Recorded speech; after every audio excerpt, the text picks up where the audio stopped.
Olá, bom dia. O MS1 segue com as entrevistas com os candidatos ao governo do estado, aqui na hora do almoço, cumprindo com o compromisso da Rede Mato Grossense de Comunicação, que faz este ano a maior cobertura de eleições da história da rede, incluindo conteúdos em multiplataforma. Pela ordem definida em sorteio, quem encerra a rodada é Eduardo Riedel, do PSDB, que já está comigo aqui na sala da eleição.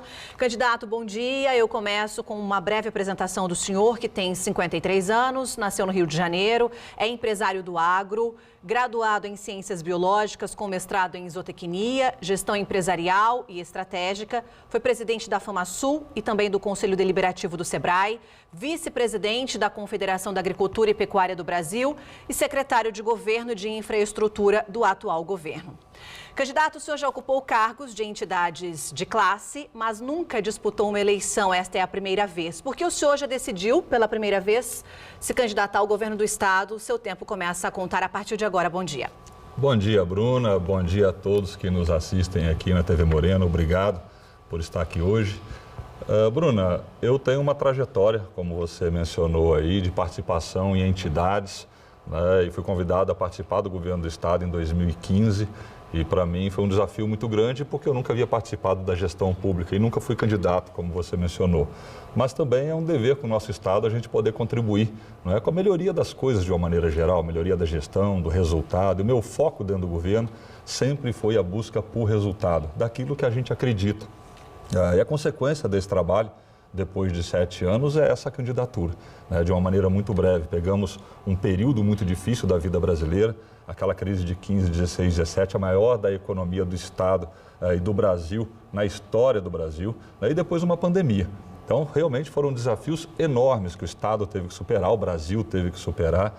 E eu acho que esse trabalho todo me credenciou ao ser convidado a participar do processo político. É por isso que é a primeira vez que eu me candidato e não é uma questão de ter uma escala de participação, uma vida política, né? Eu nunca participei da política, é a primeira vez de fato, me sinto totalmente preparado por essa experiência e ao longo da minha trajetória de tudo que eu participei, Bruno. Na última pesquisa IPEC da TV Morena, o senhor aparece pela margem de erro empatado com a terceira colocação e o senhor na campanha diz que pretende fazer um salto para o futuro. Quando o senhor fala num salto para o futuro, o que é que o senhor pretende com isso?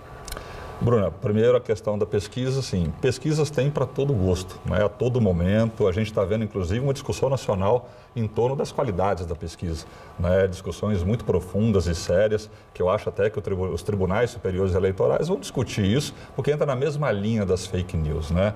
Agora, em relação ao salto para o futuro, o Estado fez um dever de casa importante e preparou uma base que a gente pode enxergar nos próximos anos um Mato Grosso do Sul completamente diferente. E é isso que a gente propõe a fazer, através do crescimento de políticas públicas em educação, saúde e segurança pública, principalmente, que é o tripé do social de qualquer governo, de qualquer sociedade, para que a gente atinja esse futuro, que prevê escola em tempo integral para todas as nossas crianças, que a pessoa tenha casa para morar, que tenha asfalto nas ruas dos bairros das cidades, que tenha saneamento básico, Bruna, para todos moradores do Mato Grosso do Sul. Esse é um salto para o futuro que a gente prevê. Dentro dessas prioridades, a gente começa a falar agora sobre saúde, candidato. Aqui, durante essa gestão, alguns novos hospitais já foram entregues, inclusive recentemente, mas dados aqui da Secretaria Municipal de Saúde mostram que 50% da demanda vem também do interior. Claro que Campo Grande é referência no tratamento, né, de algumas especialidades, inclusive como ortopedia, então os pacientes virão mesmo para a capital. Mas como é que o senhor vai trabalhar essa questão para evitar que as pessoas tenham que vir para os hospitais aqui de Campo Grande? Bruna, temos que qualificar essa informação, né? E a regionalização da saúde é justamente mudar esse panorama. Mas veja, em Campo Grande, na rede hospitalar, e pública e privada, de maneira geral, 25% dos pacientes vêm do interior, 75% são de Campo Grande. Para pegar o hospital regional, 78% são de Campo Grande, 18% do interior. Santa Casa, 30% são do interior, 70% de Campo Grande. Então, essa informação da metade não é verdade. No atendimento ambulatorial, 10% é do interior. Isso já é consequência de um movimento da regionalização. O equipamento, o investimento nos hospitais dos municípios, os regionais que já estão funcionando e os outros que vão funcionar ainda, vão mudando essa realidade ao longo do tempo. A partir que a regulamentação, né, dos pacientes vem do município, esse dado foi passado para a gente pela secretaria. Agora vamos falar sobre a porta de entrada, a atenção básica, que é uma responsabilidade dos municípios, mas que o governo do estado pode estar sempre ao lado também, porque mais um dado aqui de Campo Grande é que UPAs e os CRS, que atendem 24 horas, também têm uma demanda muito maior do que dos próprios campograndenses. Como que o governo pode auxiliar também nesta prevenção em unidades básicas dentro das cidades? Olha, no meu plano de governo, Bruno, eu coloquei justamente essa atenção especial à atenção primária. Nós temos 605 postos de atenção básica no Mato Grosso do Sul, todos os municípios. E a gente, enquanto Estado, tem uma responsabilidade com a média e alta complexidade. Só que o cidadão, ele não quer saber se a responsabilidade é do município, é do Estado, é do governo federal, ele quer a saúde. E eu não sou de ficar apontando o dedo, transferindo responsabilidade ou discutindo de quem é a culpa ou a responsabilidade. Nós temos que resolver o problema para o cidadão. E a gente tem um programa, né, que está sendo desenhado e está lá no plano de governo para ajudar os municípios a fazer o bom atendimento na atenção primária da saúde, com indicadores, com metas, com repasses financeiros, para contratar médico, enfermeiro, remédio, reestruturar postos de saúde que quando chove, chove dentro, cai na cabeça de quem está lá, ou filas de 3 horas. Essa realidade nós temos que mudar e eu pretendo fazer isso com 79 municípios que queiram ser parceiros do governo do estado para ajudar a resolver um problema crônico de saúde no nosso estado e no Brasil, Bruno. Candidato, a gente tem aqui 5 questões que foram enviadas por telespectadores. Eu faço um sorteio agora, 3 serão lidas ao senhor, são perguntas neutras que poderiam ser direcionadas a qualquer candidato e elas não são repetidas. Então eu vou para a pergunta de número 5 para que o senhor possa responder ao nosso telespectador. Por que as escolas estaduais têm poucos professores de apoio para aluno com deficiência? Como resolver isso? É a Vitória Maria aqui de Campo Grande. Muito bom, Vitória, obrigado pela pergunta. Essa é uma realidade que tem acontecido muito aqui em Campo Grande, no ensino fundamental, né? No ensino médio, responsabilidade do Estado. A gente tem tido um cuidado muito grande para ter esse professor qualificado, que passe por um processo de formação, que tenha essa competência, essa habilidade, porque é fundamental nós darmos suporte a essa educação especial dentro da escola, cada vez mais, viu, Bruno? Essa é uma linha de trabalho. E a outra é o apoio às instituições do terceiro setor, né? A Associação de Mães Autistas, as entidades que cuidam, né, das crianças com Down. Nós precisamos, o Estado precisa apoiar mais essas entidades, porque elas atingem um grupo que o Estado não está vendo. E nós temos que usar o terceiro setor de boa maneira, com parceria, apoiando cada vez mais essas ações na educação. Então, vamos continuar falando sobre educação. Nesta área, o senhor já disse, inclusive, nessa nossa conversa, que pretende ampliar as escolas de ensino médio de tempo integral. Mas, para muitos pais, candidato, a entrega da escola logo no começo do ano letivo, com tudo pronto, é uma das prioridades também. Recentemente, em Terenos, lá no começo do ano, alunos improvisaram uma sala de aula num ginásio, alugaram uma pizzaria do bairro também, claro, a secretaria fez isso para que as aulas pudessem acontecer. Se eleito, o senhor já assume um governo praticamente com o ano letivo iniciando. Como é que o senhor pretende garantir também isso que é uma atenção primária da educação também? Trabalhando muito, Bruna, com planejamento. Essa é uma questão específica e pontual a partir de uma grande reforma numa unidade estadual. Nós temos que lembrar que das 348 escolas de ensino médio no estado de Mato Grosso do Sul, da rede estadual, mais de 270 passaram por reformas completas. E vamos finalizar. Todas elas têm que passar por essa reestruturação. A rede está antiga, né? E nós vamos continuar esse trabalho, porque ela é a base para 2 coisas. Receber o ensino em tempo integral e garantir também a inserção de tecnologia com os novos espaços da inclusão digital, das bibliotecas digitais que precisam nas escolas. Então veja que tem um caminho a ser percorrido para a gente chegar na totalidade do ensino em tempo integral. Terenos foi uma coisa específica, situação, porque estava numa grande reforma, foi um mecanismo encontrado por um período curto de tempo para atender essas crianças, mas tem que planejar melhor e não deixar que isso ocorra para poder atender bem todas as nossas crianças. Bruno. E uma das principais reivindicações da categoria, agora indo para os professores, ao longo da atual gestão tucana, é a equiparação salarial com concursados. Como é que o senhor vai trabalhar isso? Com muita tranquilidade, eu já fiz esse compromisso com a FETEMS e com os professores. Nós temos o maior salário do Brasil. Agora, em outubro, vai para R$ 10.383 o professor concursado. E nós vamos equiparar ao longo dos 4 anos da nossa gestão com os professores convocados. Isso é um compromisso que eu assumi com a categoria.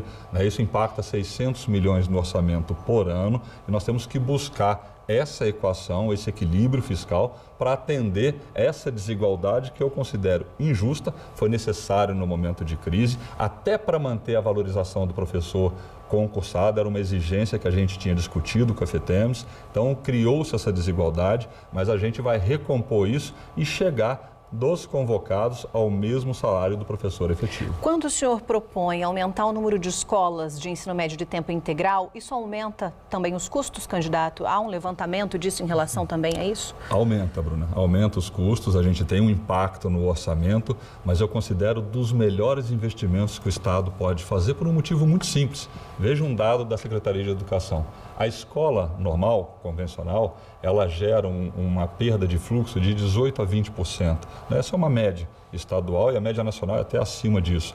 Quando a gente tem um ensino em tempo integral, esse fluxo ele diminui para 3%, 4%. Você veja que só essa diferença tem um impacto enorme no orçamento. Olha como você consegue financiar esse custo maior e gerar mais qualidade para o aluno. Isso é gestão, Bruno. É ter conhecimento das coisas, poder resolver problemas antigos com novas maneiras, sem impactar o equilíbrio fiscal do Estado. Então é um caminho a ser percorrido e está andando de maneira muito firme. Deixa eu fazer o sorteio de mais uma pergunta aqui. Nós já lemos a pergunta de número 5. Pergunta de número 2, agora será lida ao senhor. Ela aparece aqui no telão. Tendo em vista que a cobrança de pedágio se mantém, o que o senhor pretende fazer para resolver a falta da duplicação da BR-163? É o Adriano Fernandes, da capital. Adriano, obrigado pela pergunta. A gente tem que voltar um pouquinho no passado, porque a concessão da 163, ela foi uma concessão federal. Temos que lembrar que é uma BR, é uma rodovia federal, não é competência do Estado, mas o Estado sempre esteve muito envolvido, até por impactar a vida de milhares de sul-mato-grossenses no dia a dia e a nossa competitividade como um todo. Então, foi uma concessão mal realizada que deu no que deu. Uma concessão lá de trás de outros governos que acarretou na saída da concessionária agora da 163. E o que a gente tem feito? Pressionado o governo federal, discutido essa situação. Quando eu estava secretário, tive algumas reuniões com o ministro Tarcísio, então o ministro Tarcísio, para a gente buscar a saída. Foi feito o distrato com a empresa concessionária e agora, no começo do ano que vem, vai para uma nova concessão. E não vai só a 163, vai a 262, que é uma BR também, e a 267. A 262 vindo de Três Lagoas para cá, indo até a Corumbá, e a 267 vindo de Bataguaçu, passando por Nova Alvorada, Rio Brilhante, indo até Porto Murtinho. São duas rodovias federais que também precisam de investimento. E esse bloco da 262, 267 e 163 será relicitado no início do ano. E a 262 atende uma demanda muito importante, enorme, inclusive agora. Enorme. Bruna, todo o eixo de crescimento do Vale da Celulose que a gente fala, das indústrias que estão vindo, está passando ali na 262. Então a gente precisa muito de duplicar essa estrada e fazer investimentos, e a concessão, o melhor caminho para isso, o governo federal está ciente, está colocando no mercado. Candidato, o senhor é identificado com o agro, um setor que tem alavancado a economia do país, do nosso estado também, mesmo com toda a riqueza gerada no campo por anos seguidos. Os números da fome, da miséria, eles não diminuíram. Ao contrário, estão aumentando a cada ano, voltamos a ter o Brasil aí na lista do mapa da fome.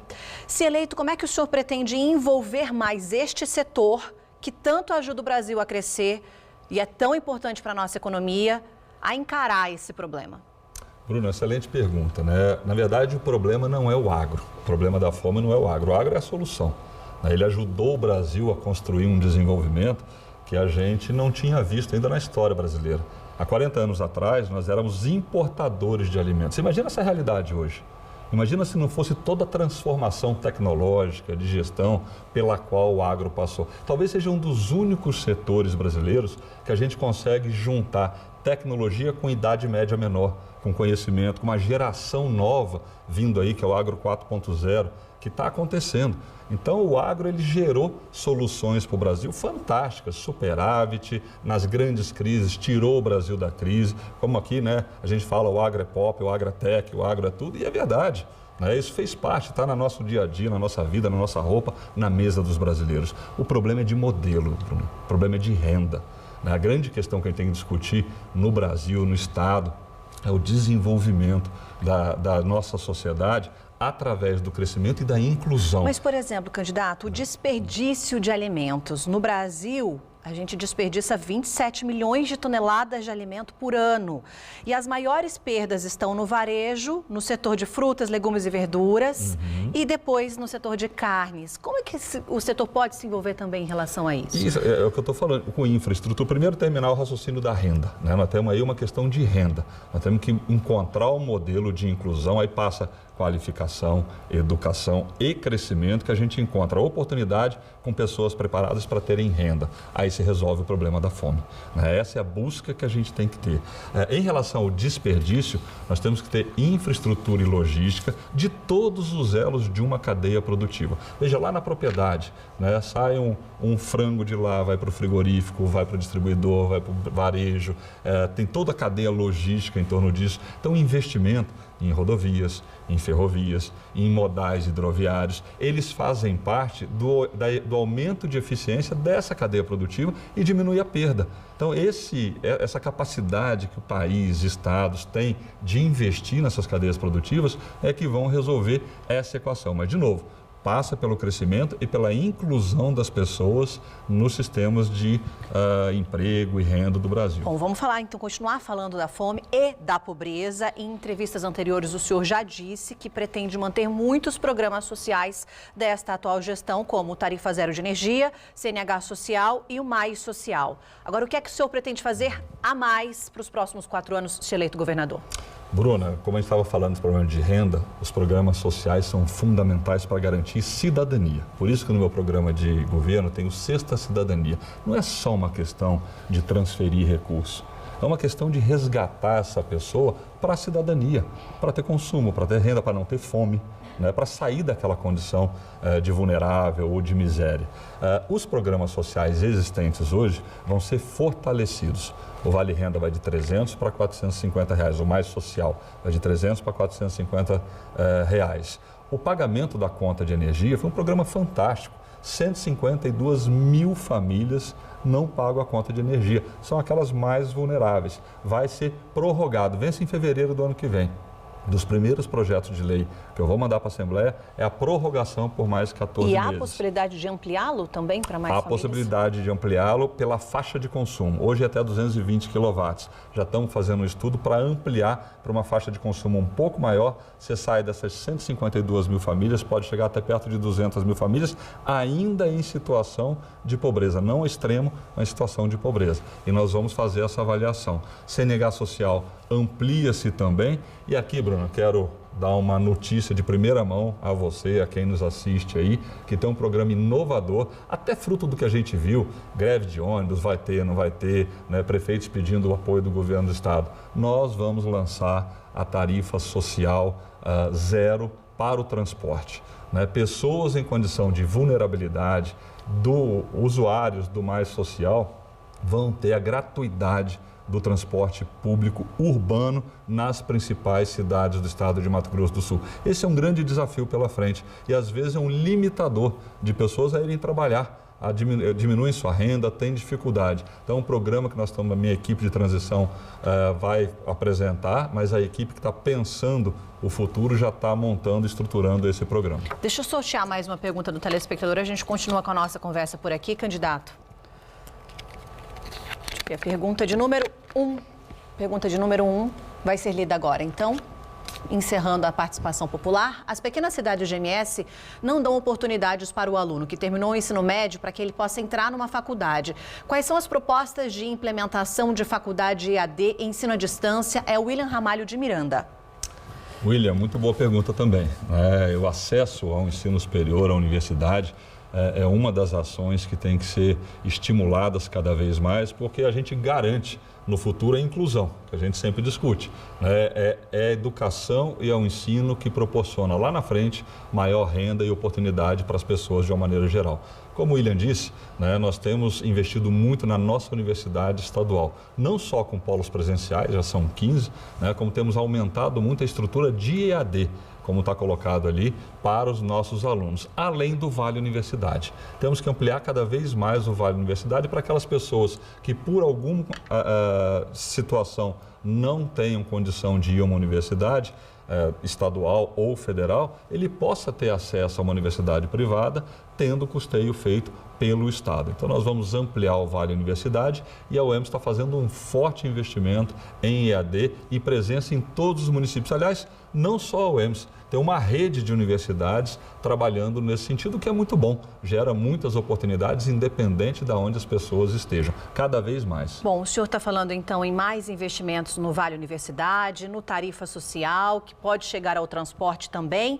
Com isso, no mais social também, com isso é mais dinheiro destinado aos benefícios. Vamos falar de finanças então. Nas contas do atual governo, o rombo no caixa por conta da redução da alíquota do ICMS está em torno de 700 milhões de reais no ano. Como é que o senhor pretende resolver esse problema, se eleito, já assumindo aí com essas perdas na arrecadação? Bruno, esse é um assunto que eu conheço um pouquinho, viu? Isso é 1 bilhão e 400, não são 700. 700 nesse ano. Para o ano que vem, 1,4 bi. Eu vejo essa discussão eleitoral, e muitas pessoas prometem muitas coisas, vão fazer tudo e diminuir imposto. É uma equação que não fecha. E a gente tem que ser honesto com o eleitor, tem que ser assertivo e direto. Veja bem, 1,4 bi é a perda com ICMS de combustíveis.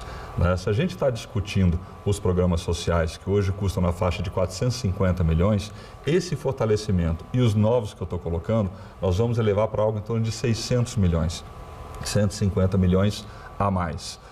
Nós temos que continuar por dois vetores aplicar mais no social. Primeiro, crescimento do Estado. O Estado do Mato Grosso do Sul é o Estado que mais cresce no Brasil. Nós temos que manter isso, porque é isso que garante a robustez do orçamento e o investimento, tanto no social quanto retroalimentando o próprio crescimento.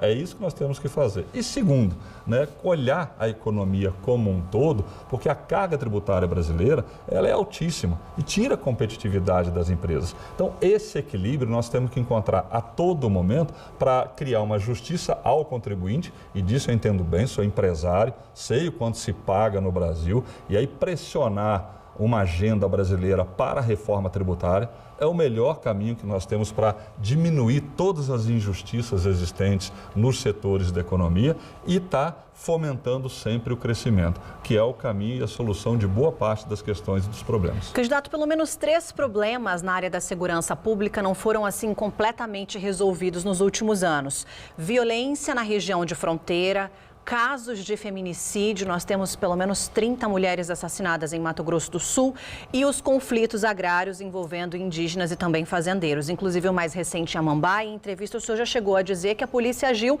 dentro do que cabia à polícia. Se eleito, a solução que o senhor teria para esses 3 problemas aí? O que faltou, inclusive, também para que isso pudesse ser resolvido ou atenuado de uma forma mais expressiva? Bruno, a segurança pública, ela sempre demanda a participação efetiva do Estado em investimento.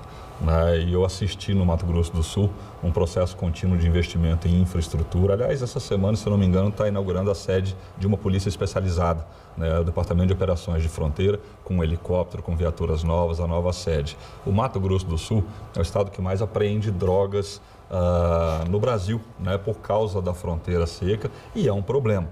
Isso nos traz também uma população carcerária das mais altas do mundo. Aqui são 704 presos por 100 mil habitantes. Nos Estados Unidos, que é uma das mais altas, são 680 mais ou menos. A média brasileira, 360.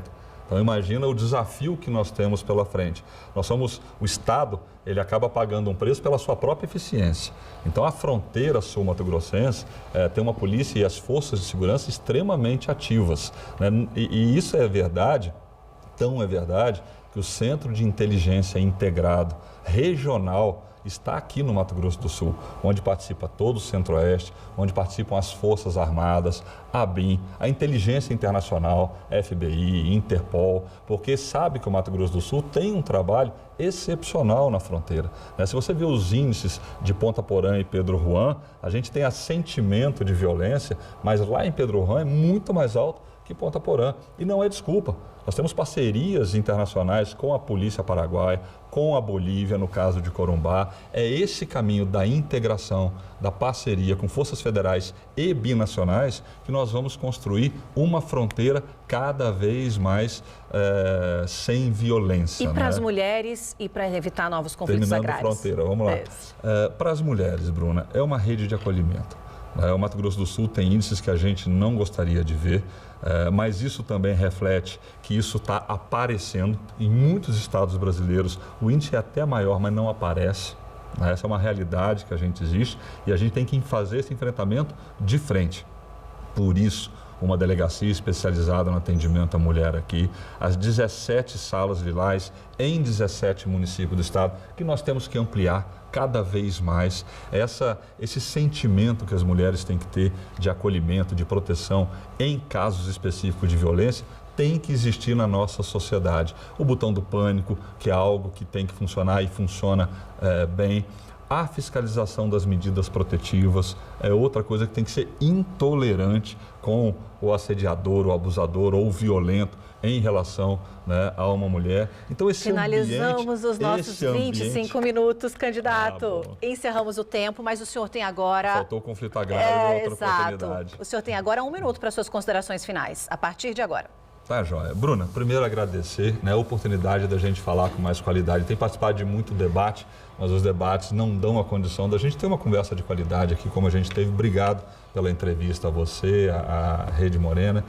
E dizer a vocês que na minha trajetória de vida, eu sempre fui focado para gerar resultado nas instituições que passei. E no governo tive a oportunidade de aprender profundamente a complexidade dessa estrutura pública. E estou me propondo a ser candidato a governador para colocar meu nome, minha história de vida, minhas mãos limpas à disposição da população. E peço que essa população, o sul-mato-grossense, possa investigar, olhar cada um dos candidatos, das candidatas, possa comparar, que você é responsável pelo destino do Mato Grosso do Sul. Você é que vai lá no dia 2 de outubro escolher quem que vai dar o destino do nosso estado, e a gente tem uma relação e um projeto para o Mato Grosso do Sul e para o Brasil, com a Tereza Cristina, senadora, e com o presidente Bolsonaro, candidato a presidente. Muito obrigada. Conto com o seu voto. Bom 45. trabalho para o senhor ao longo dessa semana, das próximas semanas também. Muito obrigada. Evelyn, encerramos hoje a rodada de entrevistas com os candidatos, reforçando o compromisso do MS1 em estar ao lado dos eleitores nesse processo tão importante da nossa democracia. As entrevistas com todos os que passaram por aqui ficam disponíveis no G1 MS e também no Globoplay. Até amanhã.